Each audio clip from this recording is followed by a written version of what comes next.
ప్రమాదం ఉన్నది. కాస్త జాగ్రత్తగా వెనకొండండి, ఎందుకంటే దూరం నుంచి బాణం వేస్తున్నారు. ఏ మాత్రం కొద్దిగా కొస తప్పినా కూడా పడేటువంటి అవకాశం ఉంటుంది. రాక్షస సంహారణం, చెడును నశింపజేసేటువంటి మహోత్కృష్టమైనటువంటి ఘట్టం ఇప్పుడు ప్రారంభమైంది. ఆ యొక్క నిప్పురవ్వలు మొత్తం రావణాసురుని పూర్తిగా దహింపజేస్తున్నాయి. దూరంగా ఉన్నారందరూ కూడా, చాలా వేదిక కూడా దూరంగా ఉండండి.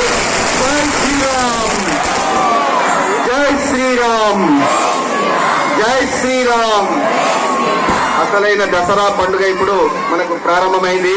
ఇక్కడ దహింపబడేటువంటిది రావణాసుడి యొక్క ప్రతిమ మాత్రమే కాదు, మన అంతరంగంలో ఉండేటువంటి చెడు కూడా ఇక్కడ దహింపజేసుకోవాలి మనందరం కూడా. ఎందుకంటే భారతీయ సంస్కృతిలో సాంప్రదాయాలు బంధాలకు చాలా విలువ ఉన్నది. మన బంధాలను మనం నిలుపుకోవాలి. మనలో ఉండేటువంటి అసూయ రాగద్వేషాలన్నింటినీ కూడా నశింపజేసుకొని మనందరం కూడా అమ్మ, నాన్న, అక్క, తమ్ముడు, భార్య, పిల్లలు ఇలా ప్రతి ఒక్క బంధాన్ని నిలుపుకునే విధంగా ఎలాంటి పొరపట్ల లేకుండా, డబ్బు ఉన్నదా లేదా, ఉన్నవాడా లేనివాడా, ఉద్యోగం ఉన్నదా లేదా, ఇలాంటి ఏ అభిప్రాయాలు పెట్టుకోకుండా మనుషులం, మానవత్వం కలిగినటువంటి వారం, మహనీయులం అనేటువంటి విషయాన్ని గుర్తుపెట్టుకోవాలి ప్రతి ఒక్కరు కూడా. చాలా అద్భుతమైనటువంటి సన్నివేశం ఇక్కడ ఆవిష్కృతమైతా ఉన్నది. రావణాసుడు ఆ చెడు అనేది చిన్న కాలంలో నశింపజేయడంతో ఉంది.